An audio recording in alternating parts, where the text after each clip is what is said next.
searching for this baby, and unfortunately were unable to bring her home alive, but did their best to see that justice was done. Particularly Mark Russin of the Syracuse Police Department, who just did an unbelievable job and is the real hero of this case. I'd like to thank my opponent here, if you will, Mr. Vavanese. It is not an easy job to represent an unpopular case. You get people ask you stupid questions like, how could you represent that guy? And so forth and so on. And Mike is proud to call him a friend. He's a worthy adversary, but he represents what I think is the best about the Sixth Amendment of the Constitution of the United States. And I'd like to thank you, Your Honor. This may be the last time, in having appeared in front of you for 40 years, this may be the last time that I do appear in front of you. And as usual, you have shown your graciousness and tact with the family of this little baby, the Fosters and Morgan. And I appreciate that, and I will miss that more than I can say. I will miss our interaction as well for the rest of my life. Thank you, Ron. I'm not standing here this morning to try to convince you of a sentence. The sentence has been agreed to. I'm really speaking to a parole board that some members may not have been born yet. Mr. Lawrence will eventually appear in front of them, and I don't know what they'll see. They might see a very timid, meek 49 or 50-year-old man who will be obviously seeking to be released. And I would beg of them, I want this to be part of his permanent record as he goes off to state prison. I would beg of those parole board members to think about the agony and the pain that this man has caused. This little baby, ironically enough, was at Sloan Kettering. At about the same time, my daughter was there. And I remember, like it was yesterday, Diane and I sitting there with our daughter, who was in her 20s, but because of the nature of her illness, she was in the pediatric center at Sloan Kettering, and seeing all these families going about, knowing that you could pick one at random, and that kid's not going to make it. But baby Maddox made it. She beat it. She was a hero. She beat the cancer. And what should have been a cause for celebration turns into this, where we are today. The person most responsible for protecting her takes her life away in this insidious manner. And I know we all want to know why. Why did he do it? The fact is, he did do it. And we forget there's evil in this world. And I don't think that evil can be extinguished in 25 years or 50 years. So I plead with the parole board, who I don't know, God only knows where I'll be in 25 years. I plead with you, don't let this man out. And now, Your Honor, with your permission, of course, I would invite baby Maddox's uncle and aunt, Rich Lawrence and Nicole Lawrence, to appear and address the court.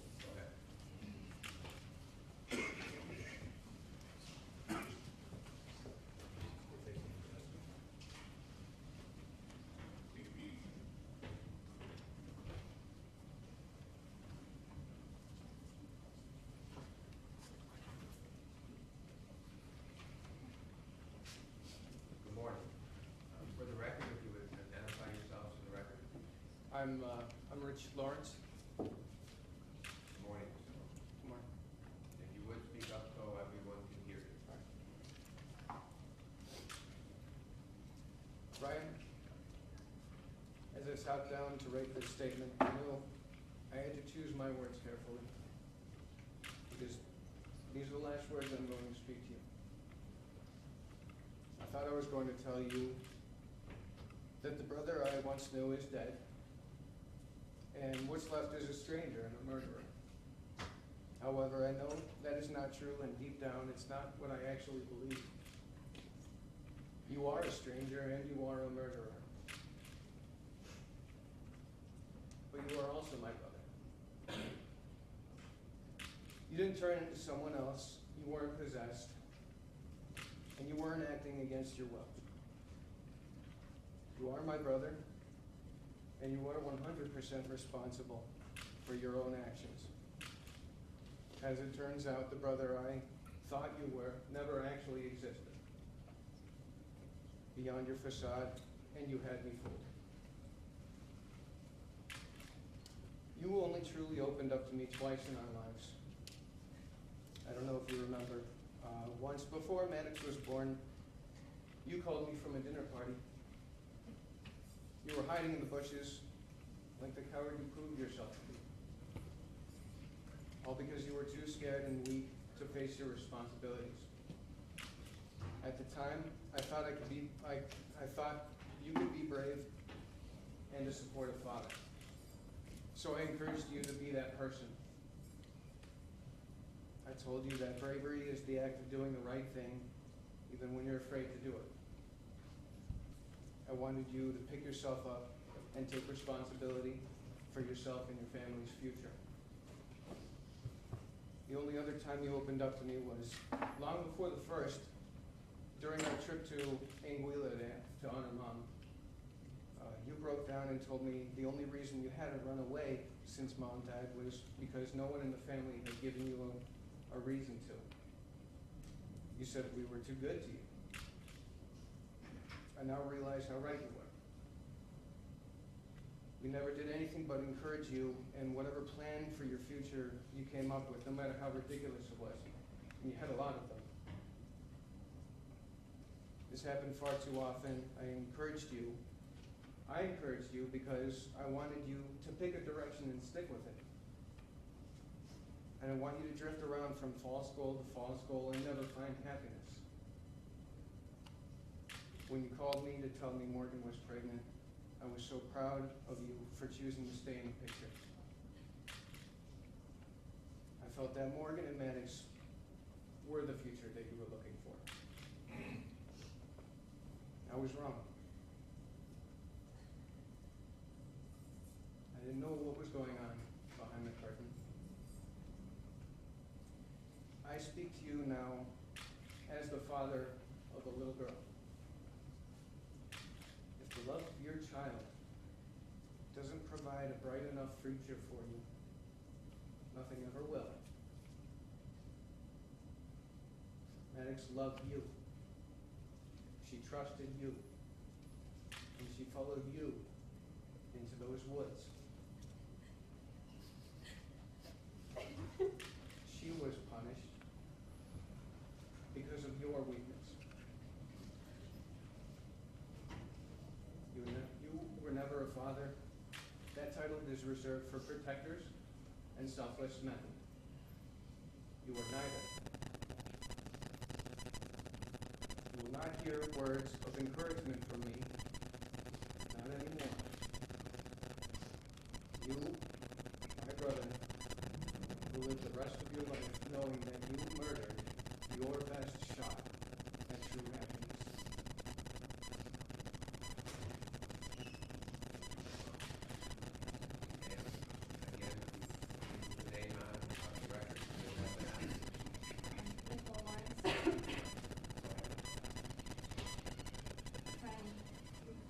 Not a day has gone by that I haven't thought of Maddox, because not a day has gone by that I haven't had the privilege to look into my daughter's eyes. She started out 2 months younger than Maddox, and will now be forever older, while Maddox is frozen in time. Every milestone, every discovery and achievement she experiences is one you have stolen from Maddox, Morgan, Morgan's family, Richie, and myself. I am grateful my daughter will never remember you or your family. She will be better for not having to endure the manipulation and anxiety that comes with having to navigate the Lawrence world. For my family and my daughter, Maddox will remain whole and live on in the memories I share. I will tell my daughter of the love Maddox's mother has for her, the pride I see in her eyes when she reminds me of how smart Maddox was, the way her family lights up when they remember her personality. You did a horrible, unspeakable act, but Maddox can live in the beautiful stories I tell my daughter, who should have been able to experience the bond of growing up with a cousin so close in age. I can raise a daughter who will stand for what is right instead of what is easy. Instead of destroying goodness in this world as you do, I choose to create it. There is strength in that, and strength is something you know nothing about. because you are raised in a family of weakness, with those who continue to do what is easy and self-serving. You deserve every consequence that is handed to you. You should not be allowed to live your years in comfort with joy and love that you so brutally stole from your own child. I feel no pity for you, only disgust for all the waste you have created. Thank you very much. Thank you both. Thank you, Your Honor. And now, if I would invite up to the table baby Maddox's grandparents, Mike and Robin. Good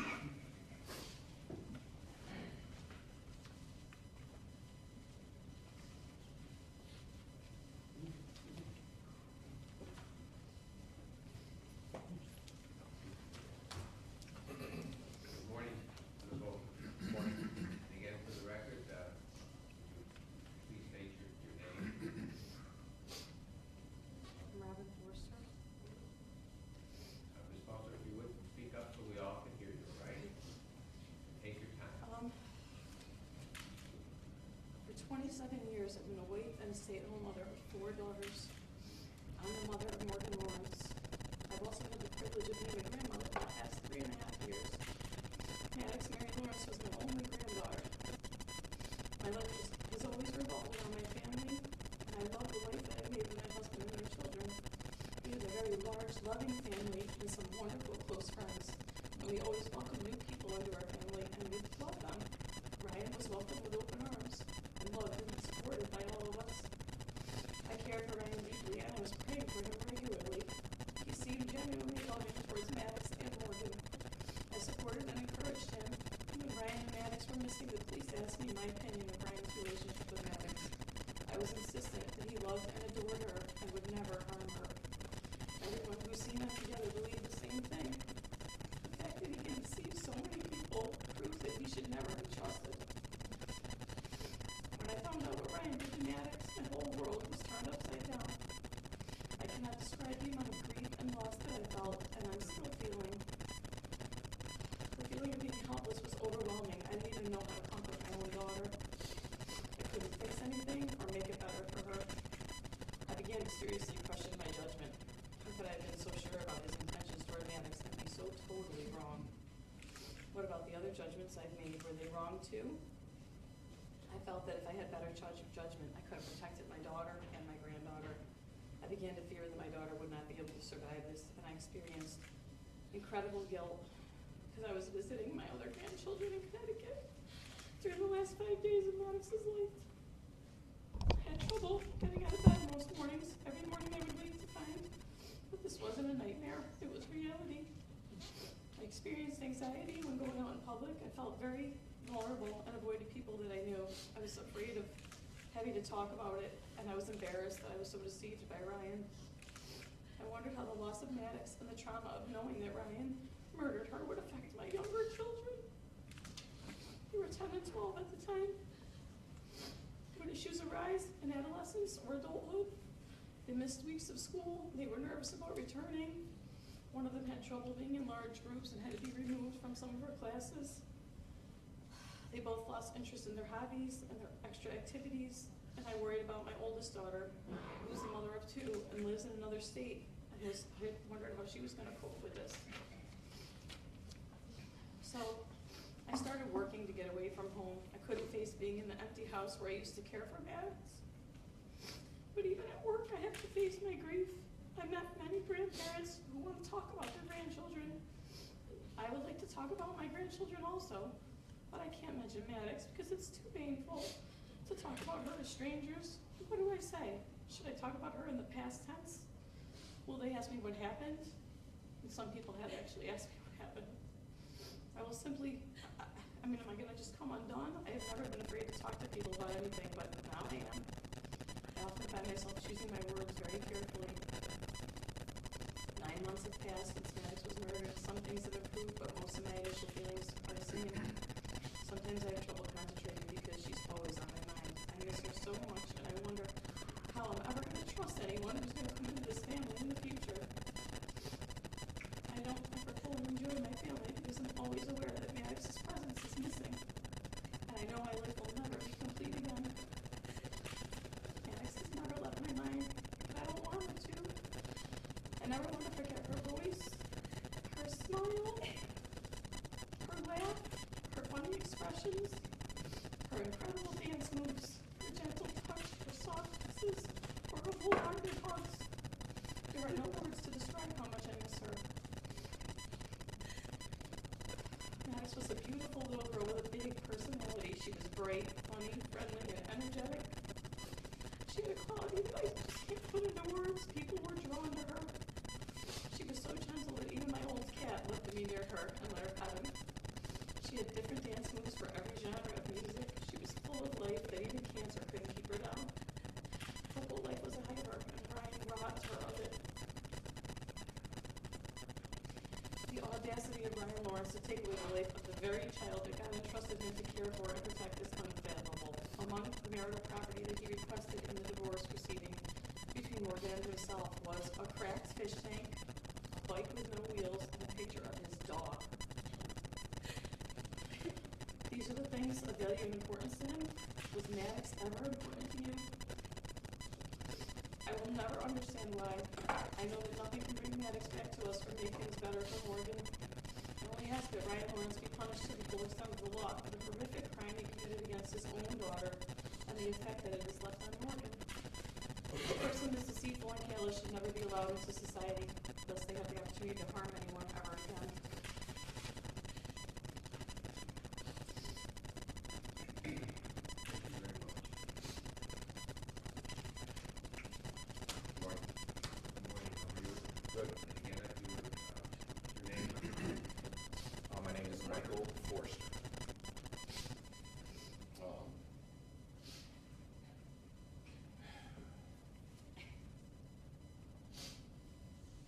So, I'm the proud father of Morgan Lawrence.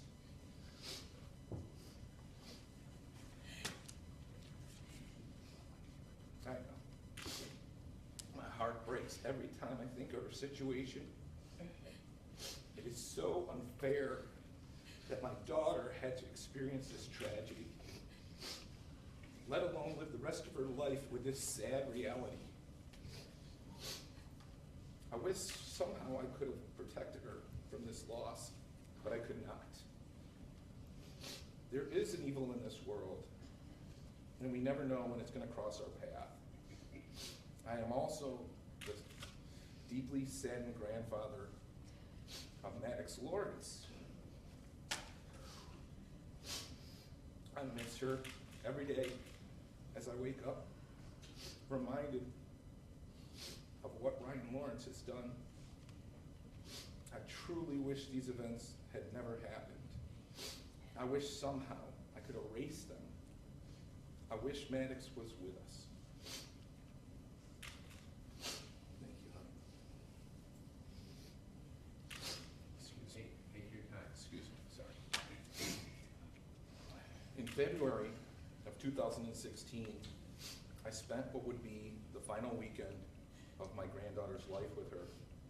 Her parents, my wife and daughters, Gabrielle and Olivia, and at my oldest daughter's house, Ashley, in Connecticut, with her husband David, and their two sons, Zachary and Aiden. We had what seemed like a wonderful time. Everybody seemed to enjoy themselves, including Ryan. I remember commenting to my wife how special this weekend was to have all of our children and grandchildren together under one roof. It was enjoyable to see our grandchildren playing together. Robin spoke about plans she had for their futures, about things she wanted to experience as our grandchildren grew up, and about how great it will be to see their lives unfold. As the weekend ended, Morgan, Ryan, and Maddox had to return home, while me and my wife stayed in Connecticut with our children for the week. At the end of the week, during our ride home, my wife and I talked. Morgan was starting her new job Monday morning, and weeks before I had spent the day with Ryan in Rochester, just the two of us. On the ride to Rochester, Ryan explained how he felt it was a waste of time to find a new job with more hours. He reasoned that at his current pay rate, more hours didn't actually equate to a lot more money for his family. He also stated that it would mean more time away from Maddox. and that he wasn't willing to give up his time with her. I felt from this conversation that Ryan had a deep love for his daughter and that he cherished his time with her. So in response, I agreed with him. I felt that he should spend the time with Maddox and not chase after a few extra dollars. I believed that my daughter, her husband, and Maddox were on a good course. I also believed that Ryan truly loved them, his wife and his daughter. I was completely wrong and completely deceived. Ryan cared nothing for his wife and even less for his daughter. Maddox was a beautiful little girl. She had such a great personality. She had the ability to make you feel better just by being near you. Her presence was awesome. If she entered a room, you knew she was there and that she was special. There was something about her that I just can't explain in words, but if you knew her, you would understand exactly what I'm talking about. The baby spent a lot of time with my wife, me, and our daughters, Gabrielle and Olivia. I was sure that we would be asking to have Maddox spend the night this weekend so that we could love on her a little bit. Though shortly after returning from Connecticut on February 20th, 2016, I received a distress call from my daughter, Morgan. There was no explanation given to me for the call. There was only a request for my presence. Dad, I need you to come to my house right now. Morgan explained. I confirmed that I was on my way, and I went immediately to help my daughter. Arriving at her apartment, I entered to see my daughter totally stressed out and a police officer speaking to her. Our lives were instantly turned upside down. Ryan was gone, and we had no way to contact him. He left the impression that Maddox would be gone as well, and that Morgan most likely would never see her again. Our nightmare had started. We sat together waiting and wondering where Maddox was and how Ryan could do this. Hour after hour, we just waited, continually answering questions from police while Morgan replayed the events of the night to each new officer she met. Waiting with Morgan and seeing her grief was gut-wrenching. The thoughts that ran through my mind were stifling. Thoughts of my defenseless granddaughter, this beautiful 21-month-old baby, who was now in an unfamiliar place. I had questions. Was she with strangers? How was she being treated? Was she safe? How scared was she? And then I just wanted her back in my arms. I wanted her reunited with her mother. I wanted her to feel safe and loved again. I wanted her home. I was confused and scared that I might never see my granddaughter again. Morgan, Nikki, and I waited Saturday night into Sunday morning together in Morgan's apartment, waiting and waiting for some answers, anticipating news that they found Maddox and that she is safe. However, our anticipation often gave way to uncomfortable silence while we sat there receiving no answers. This caused us to discuss many different scenarios of what could have happened and where they might be. We started to speak of hope. We started to trust that we would see her again. We started to believe that Maddox and Ryan would be found, still having no idea what to expect. This roller coaster ride of emotions was somehow debilitating. We couldn't sleep, we couldn't eat. We desired nothing other than Maddox back in Morgan's arms. Sunday, Monday, and Tuesday, my daughter Morgan, my wife Robin, and I spent most of our time at the public safety building. We spoke with detectives and other law enforcement personnel. Morgan was replaying the events over and over as she answered questions for the authorities. We still didn't know what to expect. We just waited together, supporting each other. We hoped each time a detective entered the room, we would receive the news that they found Maddox and she was fine. However, visit after visit only produced more questions, no answers. Then, sometime on Monday, we received news that Ryan was found and in custody. Our hope immediately rose up. "Where's the baby?" Morgan asked. Our hope was immediately stifled. They didn't have Maddox, only Ryan. Panic set through our minds. Where is she? Is she okay? Does someone have her? Is she alone? It was February. The high temperature that day was 30 degrees. The low was 15 degrees. We feared she might be alone. Ryan, they said, smelled of smoke, like a campfire. We worried Maddox could be outside still, or somewhere without a heat source. We just wanted her to be found. We couldn't wait to see her and hug her again. I thought it can't be long now until we are reunited. This poor baby, who knows what she's been through. And then we received the worst news we have ever heard in our entire lives. Tuesday, February 23rd, 2016, Ryan Lawrence admitted to killing his baby girl. I cannot fathom how a father is able to take the life of their own child. The killing of Maddox totally infuriates me, completely disgusts me, and ultimately saddens me. But it has also created in me an overwhelming feeling of loss. Before Maddox was murdered, on my days off, Morgan would drop her daughter off for the day. My daughter would announce when she saw me, "Hey, look, Max, look who it is. It's your best friend."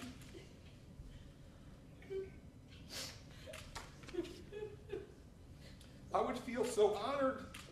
I wasn't just Grandpa. I was Maddox's best friend. I would lay with Maddox while we watched episodes of Sophia the First. Then we would play. Tea party was one of her favorite things to do. She loved this American Girl doll table, chairs, and tea set. She would actually sit on the small chair and play with the cups on the table. And then we would just do whatever Maddox wanted. Of course, I would tickle her every chance I got. Her laugh was so hearty, her smile so big. She would look at me with her brown eyes and melt my heart. I miss those days. I feel robbed. As if much was stolen from me. And it was. I was unable to celebrate her second birthday with her and watch her blow out the candles on her cake. I missed out on seeing her opening her gifts. This summer, Maddox didn't float around with me in my pool as I expected she would. She doesn't spend the night anymore. And I no longer watch Sophia the First. I can't take her for an ice cream cone or push her on a swing.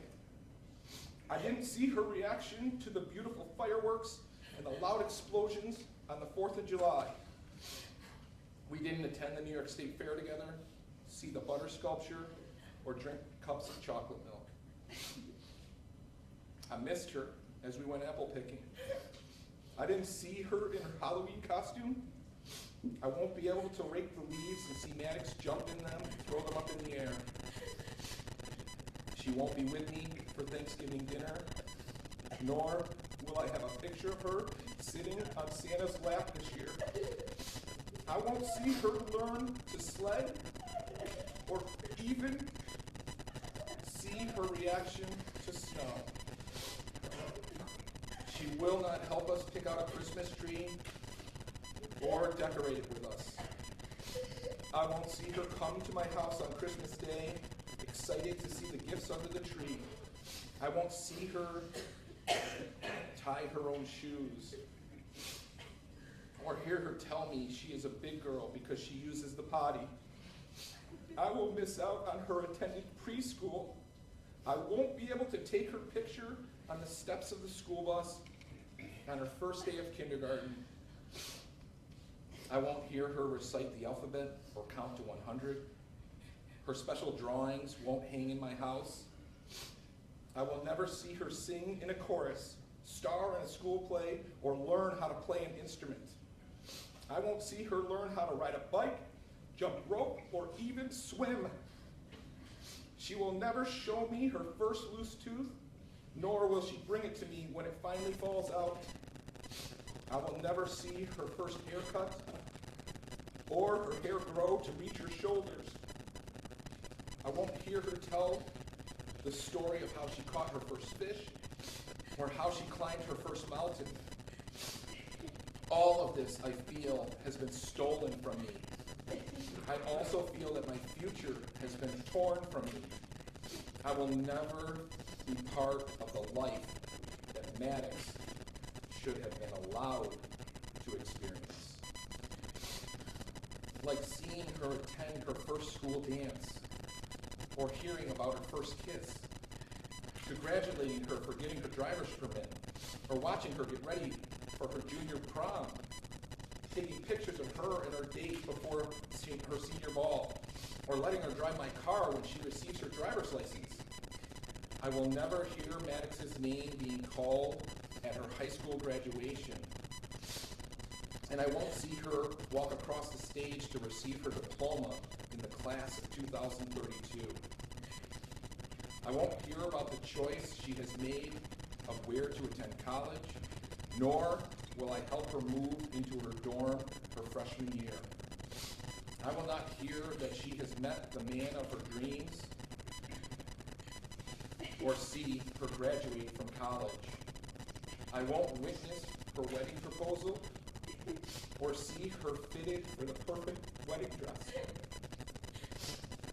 Never will I hear that Maddox said I do, and never will I see a wedding ring placed on her finger.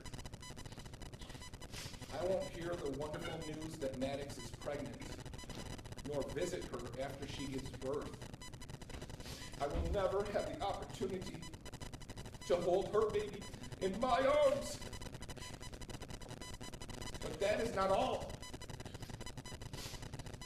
Every second, minute, hour, day, month, and year of her future was taken from me.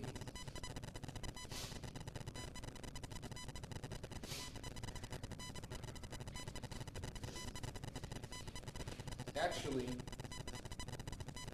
what was stolen from me was all of her life experiences to come.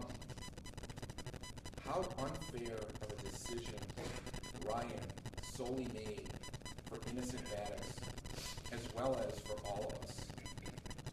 I cannot express enough how unfair it was that he chose to change Morgan's life. And I cannot express enough how unfair it was that Ryan chose to negatively affect so many other people's lives, including mine. So I feel it is only fair that all of Ryan's remaining seconds, minutes, hours, months, and years on this earth be somewhat taken from him. That all of his future life experiences happen while behind bars in prison. That is why I expect this sentence, 25 years to life, to actually be a life sentence. A sentence that never allows him parole. A sentence that never gives him freedom. A sentence that strips him from life itself, so to speak. So that Ryan never camps out under the stars or waits to see a beautiful sunrise. So that he never experiences the rush of riding a longboard or the thrill of mountain biking the trails. So that he never steps foot on a beach to be able to look out over the massive ocean or ever reach a mountaintop to be able to look out for miles over the trees, rivers, and lakes. A sentence that allows him a meager existence absent of the joy of life's experiences.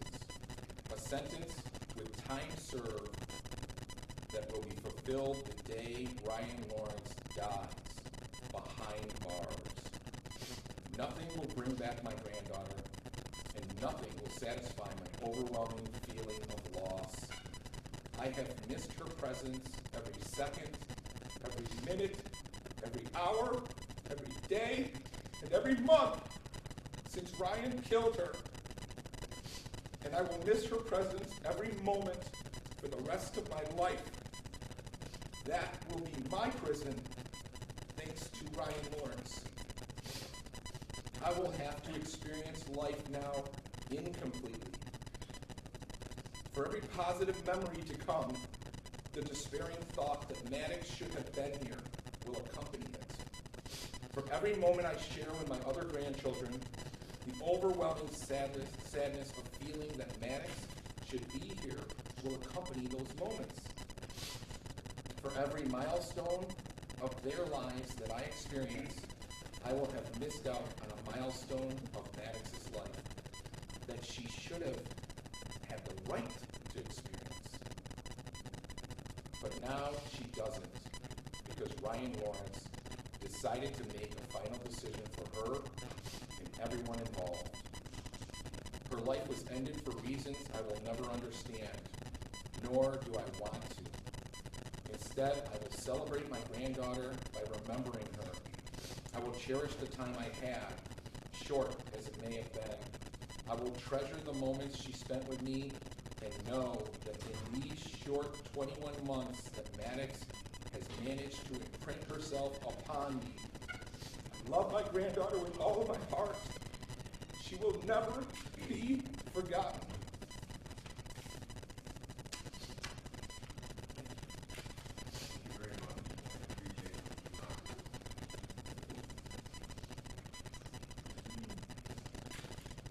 Your Honor, with the court's permission, the final person to address the court is baby Maddox's mom, Ward.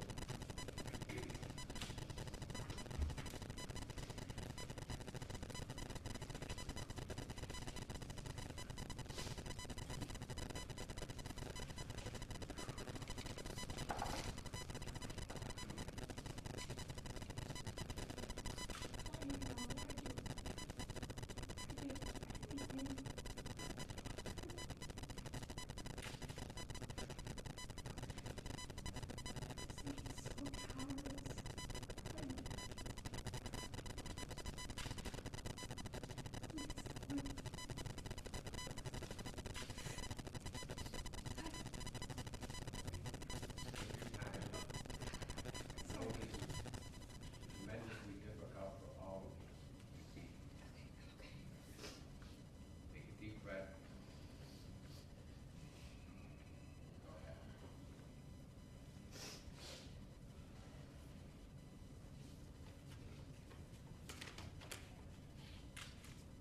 The actions of Ryan Lawrence have greatly affected my life. I've been forced against my will out of motherhood. I've been robbed of my livelihood and my most valuable possession. I'm uncomfortable conversing with others about my life experiences due to the past few years revolving around providing the best life I could for Ryan and Maddox. I've lost my home. I've lost my job. I've lost many people I consider family, and I'm talking about your family because of your actions. I now am suffering from anxiety and depression because of losing Max and all the drastic changes I'm facing, such as my housing situation. Ryan Lawrence's actions have left me unbearably heartbroken. I'm dumbfounded by the audacity of his to make such an uneducated decision on behalf of everyone in Maddox's life.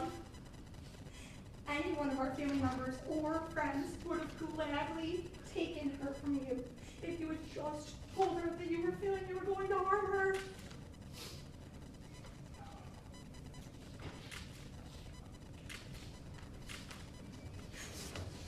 Okay.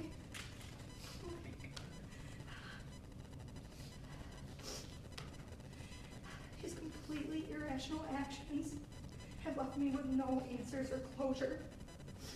Ryan has not only taken my daughter away, but also abandoned me as well, leaving me with feelings of extreme loneliness and sadness.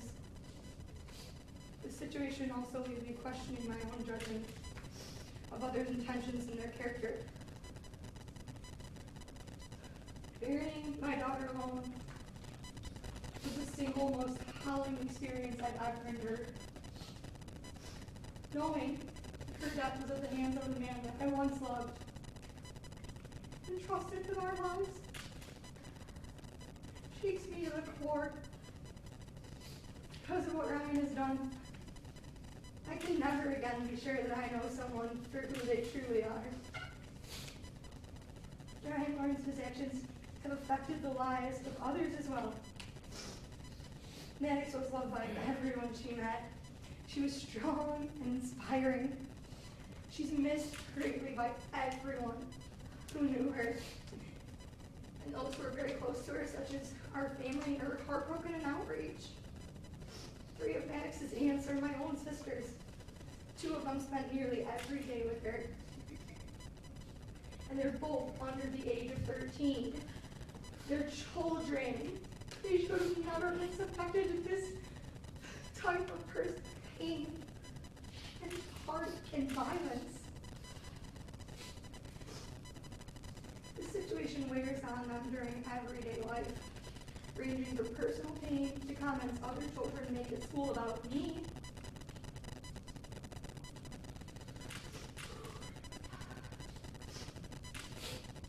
They didn't choose to be plastered all over the news and the internet. This is exposure that our family didn't ask for nor want. My other sister is grown with 2 children of her own and 1 on the way.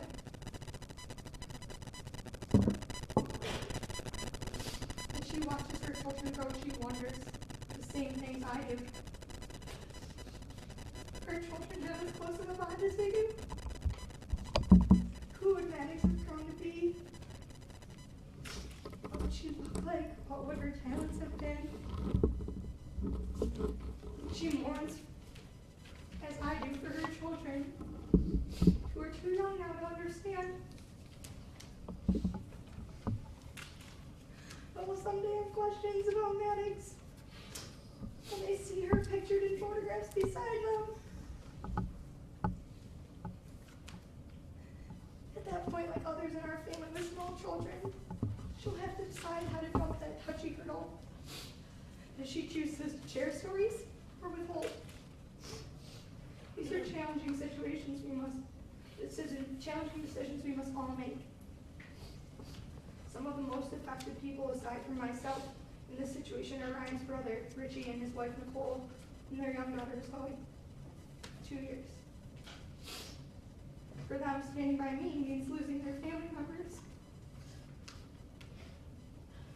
On top of the double loss we are facing by losing Maddox and Ryan, Ryan's actions have torn his whole family apart as they argue over supporting him or myself through this situation.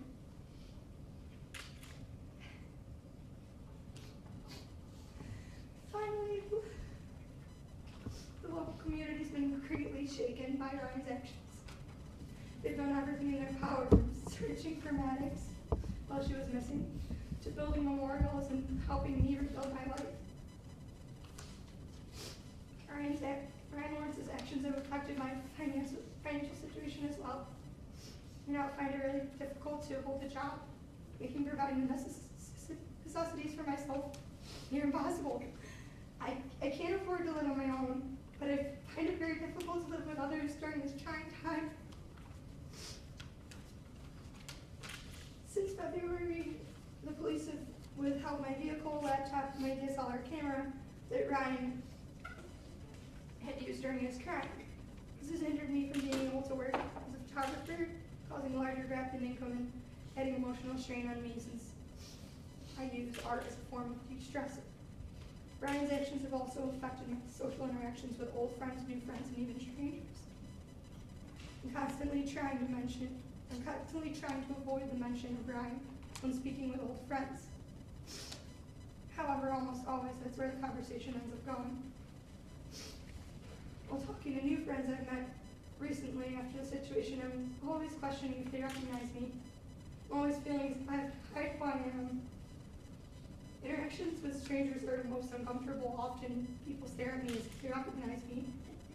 Several people have approached me claiming they know me, but they can't place me. I wait patiently while they try to place me, denying all their guesses. I know how they recognize me. They've seen my face on the internet or Nancy Grace. They've heard my voice on the radio. First saw me on TV begging Ryan to bring Maddox home safe to me. And I'll never tell them. I want to be myself again, just to be Morgan. I don't want to be identified by Ryan's horrible actions. And I don't want Maddox's life to be to be known by her death. Like, I want her to be known for who she was, and I want to be known for the loving mom and wife that I truly was. As a result of Ryan's actions, I need for him to spend the rest of his lifetime in prison. I fear for my safety, and I fear for the safety of others if he released back into the community. He's deceived everyone in his life with ease. And he's betrayed all of us with his actions. He's charismatic and believable when he wants to manipulate a situation in his favor.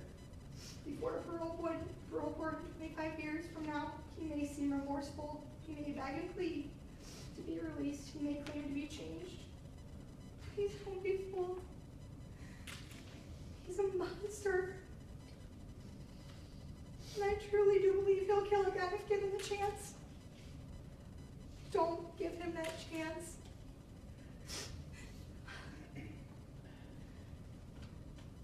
This is the most horrible thing I've ever endured in my life. But I want you to know, you will not track me down. I will rise above this and honor my daughter with my own life. You took Maddox's only chance at life, Ryan. Therefore, you don't deserve another chance at your own. Thank you very much. Thank you.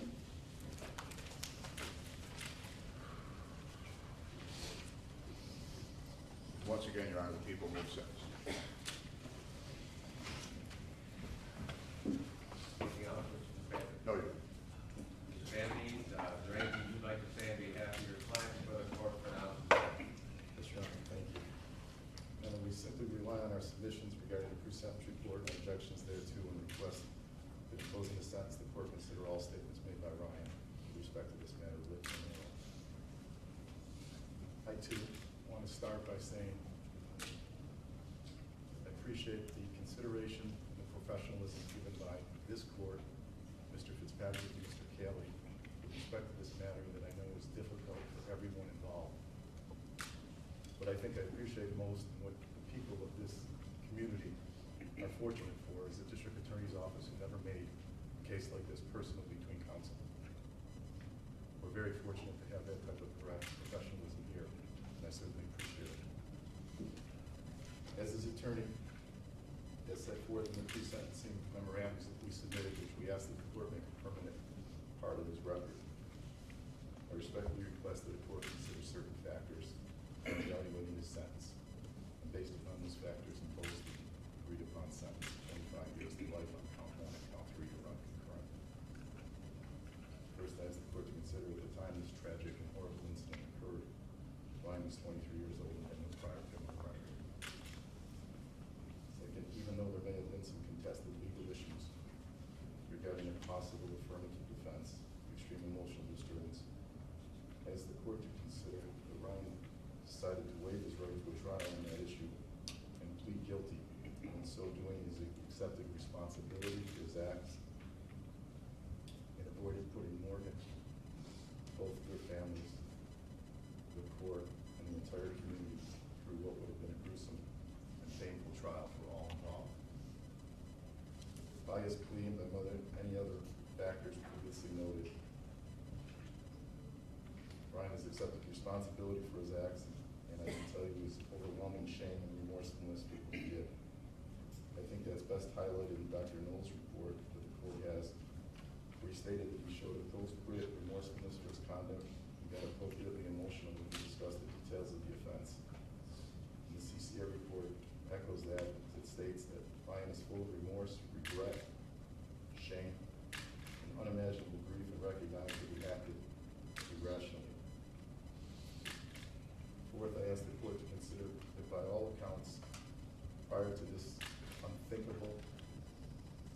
incomprehensible crime. Ryan was a dutiful, loving, and completely responsible father to his daughter. It's confirmed by many people that you've heard from, including those of whom have provided letters to the court for your consideration, including his father, sister, neighbor, friends, and a former employee, Mr. Dobbs, who was the co-owner of Freedom of Espresso in Syracuse. And I think it's worth knowing his quote, a person who actually employed Morgan first and then Ryan as the delivery man, where he states that not only was Ryan conscientious and courteous, but what stood out was the beautiful loving care he showed Maddox at all times. He never showed impatience, irritation, or any kind of discomfort in his interaction with Maddox. Not only would I see it, but many of my early customers remarked on it. He concludes that Ryan was thought of prior to this incident as a wonderful example of a young father building a loving relationship with his daughter. Ryan's parenting included taking Maddox to cancer treatments in New York City and caring for her at times when he was home alone and when his mother was present and when he was at work. I think the best way to capture that love is demonstrated anecdotally in the email that we provided to the court that Ryan wrote a few months before this horrible incident occurred, where in anticipation of his father babysitting Maddox, he set forth in detail after detail, from morning, noon, and night, what he thought his father should do to properly care for Maddox. Just one real quick excerpt of that is what he said about bedtime. A short temper, pigeon toes, and rubbing her eyes are dead giveaways that she's ready. Bedtime can be as early as 8 o'clock. She loves books, but will really, rarely she'd read one to its entirety. Give her a warm bottle, 6 to 7 ounces to satisfy with a touch of honey. And that details that throughout. And I think that email details, Your Honor, what is so utterly perplexing to me in so many levels of this case, because it's incomprehensible that this tragic act could come from a father who showed that kind of care prior to this incident. And that's why lastly, I want to make it absolutely clear that with respect to this tragic, unexplainable event, I don't think I would be complete in fulfilling my duties as his attorney if I ignored referring you to those factors that are set forth in Dr. Horowitz's report that you have. He indicates bore upon Ryan's emotional state, which may have contributed to him committing these acts, and the flawed thinking that allowed him to believe that somehow, some way, by committing this inexplicable act, it was the best option for his daughter and his wife. I want to preface that by saying we don't refer the court to that to in any way use it as an excuse for his act or to place blame on anyone. It simply showed possible factors that affected his state of mind. Dr. Horowitz notes that there were some problems that Ryan incurred growing up that are detailed in that report that may have led him to project his unhappiness as a child upon his daughters, and may have allowed him to overvalue that child's anticipated or perceived unhappiness that led him to this flawed and unbelievable thinking that by doing this act, he was somehow helping her. That predisposition and those factors may have led him to that. He knows that thinking now is terribly wrong. Crime is clearly an aberration of Ryan's character prior to this incident, as I understand it. In any case, Your Honor, please note that Ryan realizes the thinking that led him to do this to Maddox was completely wrong. He is devastated by the tragedy and pain he caused to everyone involved, and especially to Maddox. He apologizes for that and will live with this shame and sadness and pain every day for the rest of his life, knowing what he caused in the loss of his daughter. Unfortunately, he cannot take back what he did by his plea. Can only hope he has done something to help at least put some limited closure to this horrific event and accept the agreed upon punishment. Based upon the foregoing and our submissions in Dr. Horowitz's report, I respectfully request that we made it a permanent record and that by Ryan's statements, it's clear he accepts responsibility and is remorseful for what he did. And I request that the court impose the agreed upon sentence and that upon his incarceration be considered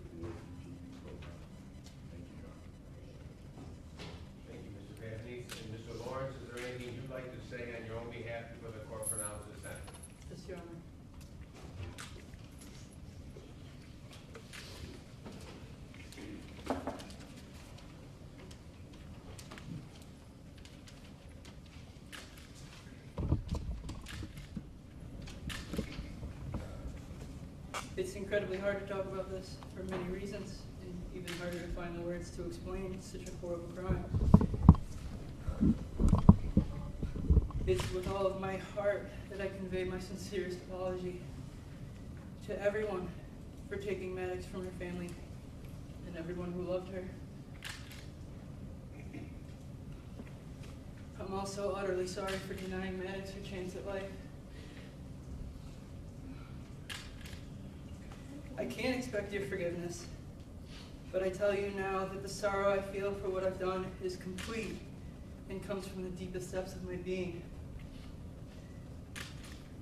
This sorrow I feel has nothing to do with being in jail, but for the pain, for the loss of Maddox. I miss her so bad. Max is the most beautiful thing I've ever seen, and the best thing that's ever happened to me. I'd say that to her all the time, and to anyone else who'd listen. It was amazing to have her everywhere I went, including all the times I brought her to work with me. When our baby was diagnosed with cancer, we were in shock, but hopeful that the doctors in New York City would cure her, as indeed they did. Even after enduring countless overnight trips to the hospital and fruitless attempts at soothing a baby who couldn't possibly understand why she couldn't eat for hours before invasive treatment procedures, the threat of her cancer returning was very real. Our work schedules were arranged so that one of us was always with the baby, but there was very little time for the three of us together, nor enough money for a sitter or much of anything else. Still, we treated her and fed her better than we did ourselves, and loved her far more than anything else we've ever known. In no way can I justify my actions, and there is no one to blame but myself. There is no good explanation for such a horrendous crime, and regret is too simple a term to describe what I feel. What I can say is I've never felt such strong emotions towards anything in my life than my ever-growing and unconditional love for Maddox, and now I'm completely distraught by overwhelming grief and anguish for what I've done. I was never jealous of my daughter. Both our families know I love Maddox. If anything, I only wanted more for her. Max was always at the top of my list, and is constantly, to this day, the focal point of my thoughts and actions since she first came into my life. I'll never overcome this feeling of loss, but I will spend the rest of my life trying to figure out how I got to such a dark, irrational state. She was my life's purpose, and making her happy was my job. Such strong feelings of love, however, brought equally strong feelings of fear and uncertainty when it came to my responsibility for her happiness. Although I blame no one else for my acts, as the pressures to give her the perfect life built up, I also struggled against relentless waves of negative emotions every day, bearing witness to the pain and sadness in many of my wife and daughter's interactions. Yet no reason and no psychological diagnosis seemed plausible to me to have made me commit this act against my very nature, taking the one thing I love most. This Easter, my father, weeping, asked me what I was thinking. In despair, I gave him the only answer I could. I don't know. Although these pressures led me to this unthinkable act, I cannot now make sense of what I did. There's no valid reason for why our daughter Maddox had to die.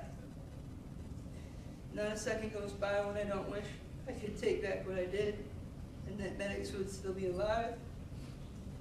I pray all the time that she's in a better place and that God and my mother are watching over her.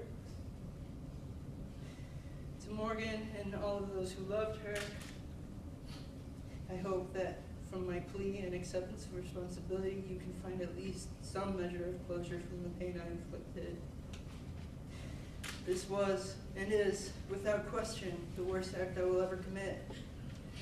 I recognize that no one but myself can be blamed for this atrocity, and I will always be traumatized knowing I'm responsible for such incomprehensible actions. Although I accept this punishment, nothing can be worse. Nothing can be worse than my own despair at the loss of Maddox, and I regret that I'm not alone in that feeling. I loved my daughter with all my heart, The only thing that can match my love and loss of her now is the dreadful pain and remorse I feel for committing such a terribly terrible crime. I'm sorry. I know I can never be sorry enough.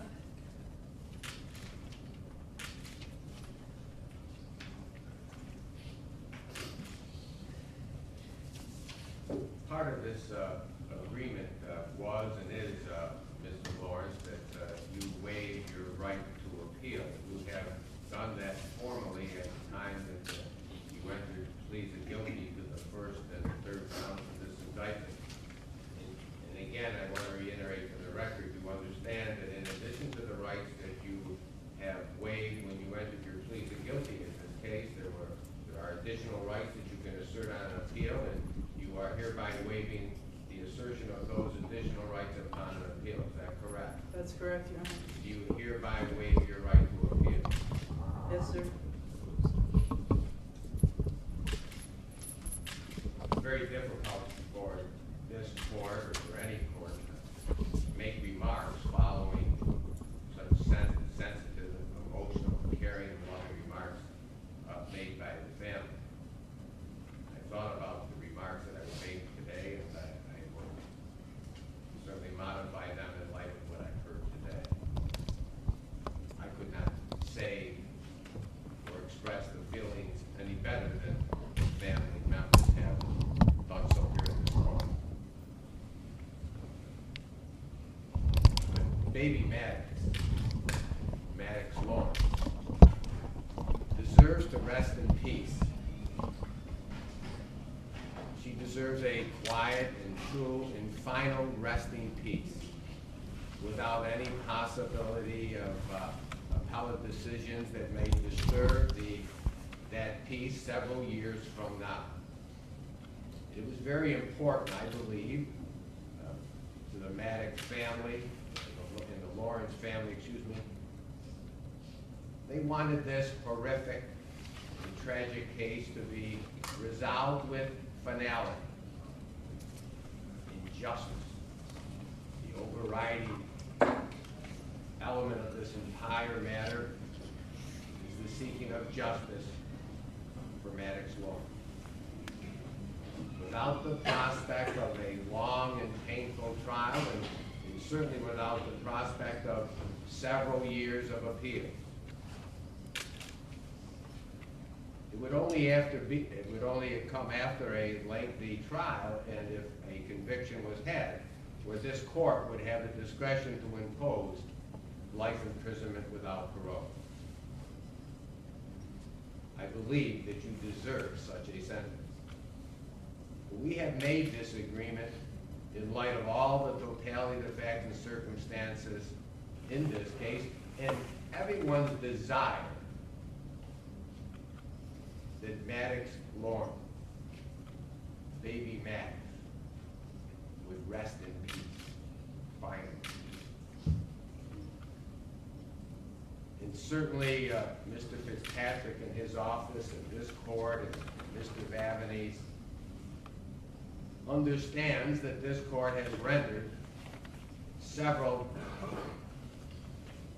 complex and distinct decisions along the progress of this trial. Now, I certainly stand on those decisions. I believe that they were right and correct. One of the decisions was the cornerstone of this prosecution, that this case was in fact a murder in the first degree, the intentional killing of someone, Maddox Lawrence, in the course of a kidnapping. I believe that the prosecution was correct, and I made a decision accordingly. And there were additional decisions that were made as a result of the very professional motions made by Mr. Vavanese in this case, as they related to the very admissibility of Ryan Lawrence's confession in light of allegations that they were taken in violation of his right to counsel. I firmly believe that those statements and that confession and admissions were not taken in violation of Mr. Lawrence's right to counsel, and the court made its decision accordingly. But again, neither the people nor the defense of this court are unmindful that anything can happen on an appeal.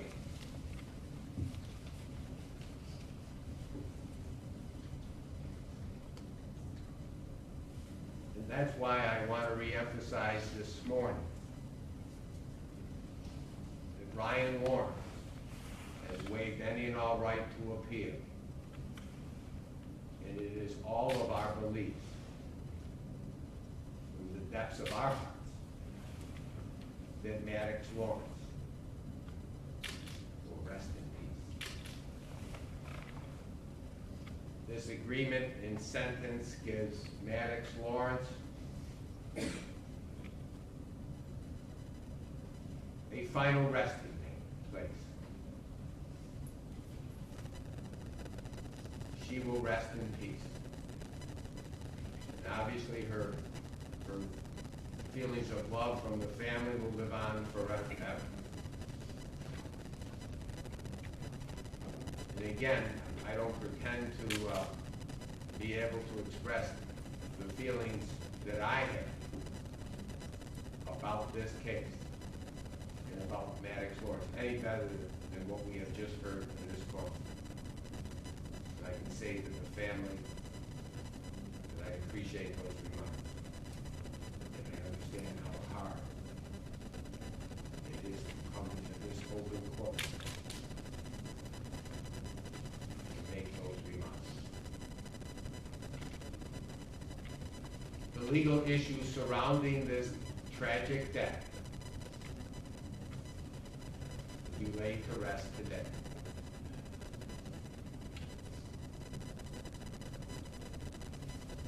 Ryan Lawrence, you took this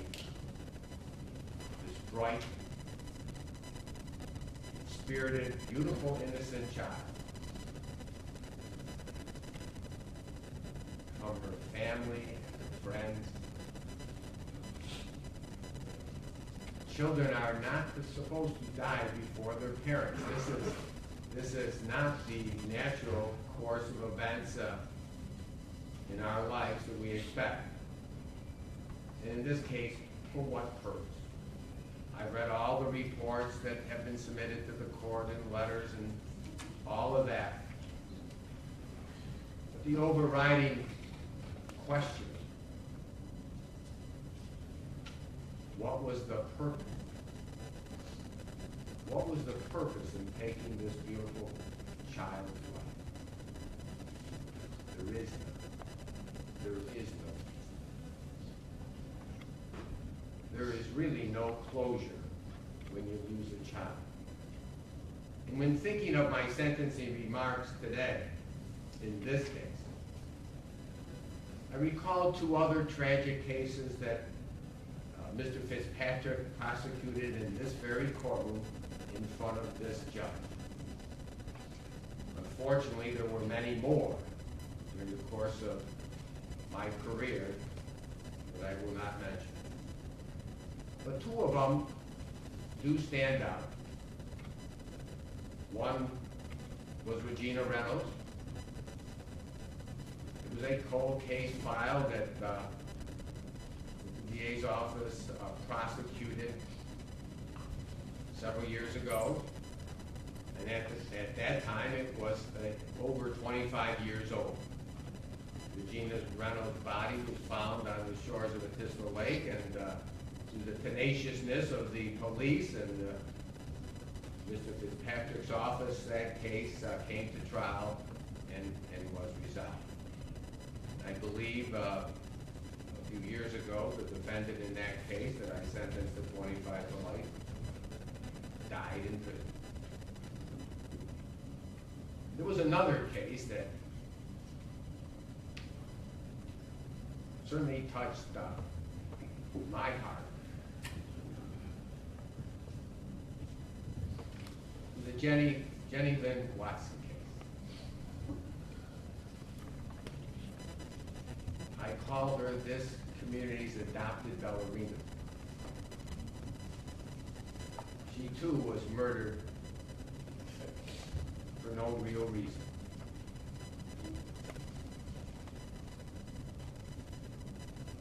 And as we see here today,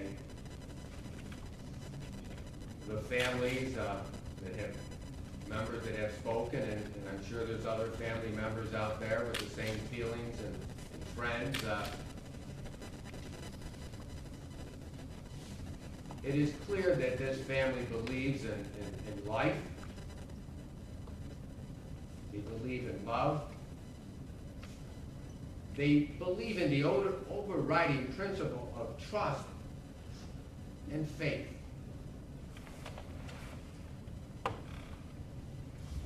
You all will survive. You will survive. You will carry on. You will carry on for Maddox Lawrence never. Your hearts are forever broken. And I understand there is no real closure when you lose a child. And again, in thinking of the remarks that I am making and what remarks I have made previously in this case, and I'm sure Mr. Fitzpatrick recalls these remarks in that other case, I came across a very enlightening quote regarding the loss of a child.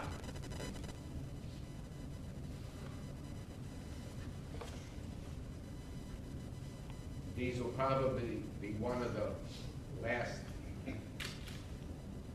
remarks that I will make as a judge in a case like this.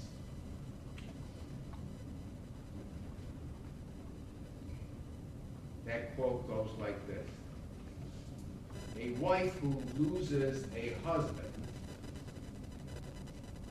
is called a widow. A husband who loses a wife is called a widower. And a child who loses his parents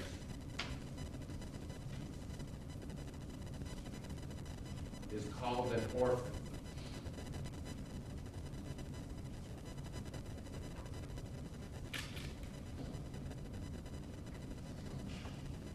You know, Mr. Lawrence, there is no term. There is no term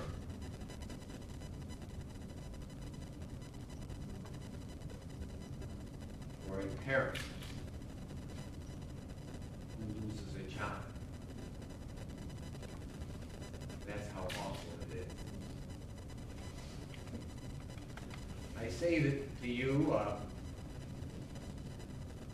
I say this to you in order to describe to everyone, in some small way, the scope and breadth and devastating result of your callous and selfish and horrific acts in taking Maddox's life.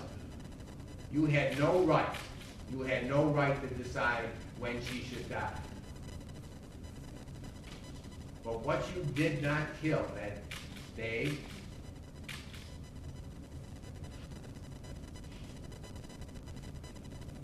could not be killed. What you did not kill was the love in the hearts of so many relatives and friends. That love in their hearts will live forever.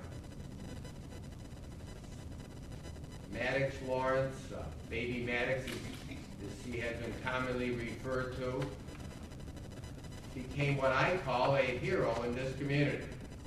The pain and suffering you caused transcends the tragedy of Maddox's death and has truly touched the hearts and minds and the very soul of so many people in this community. This community has truly felt a personal sense of loss by her death. I cannot describe that loss in words.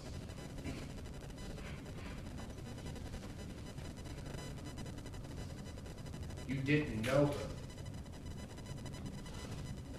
felt that you did. Mr. Lawrence, based upon the totality of the facts and circumstances of this case, it's my opinion you deserve to spend the rest of your life in prison for what you have done.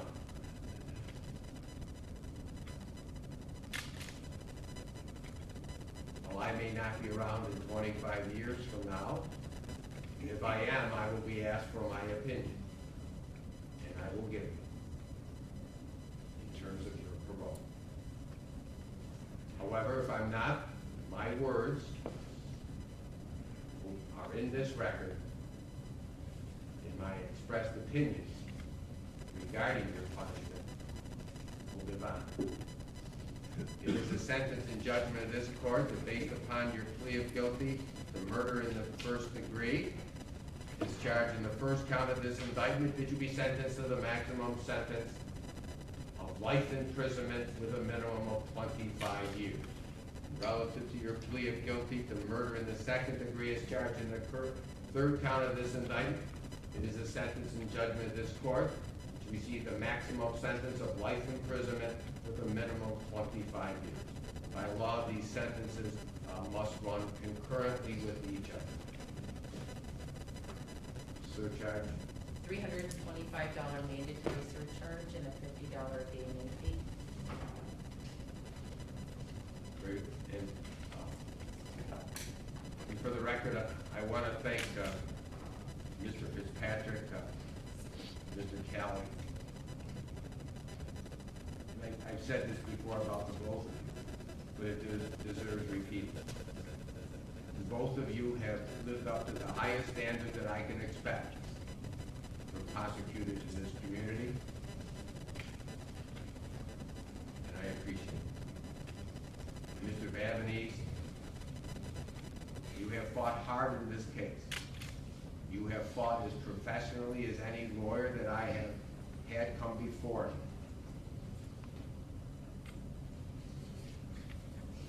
you. I appreciate your professionalism in this matter.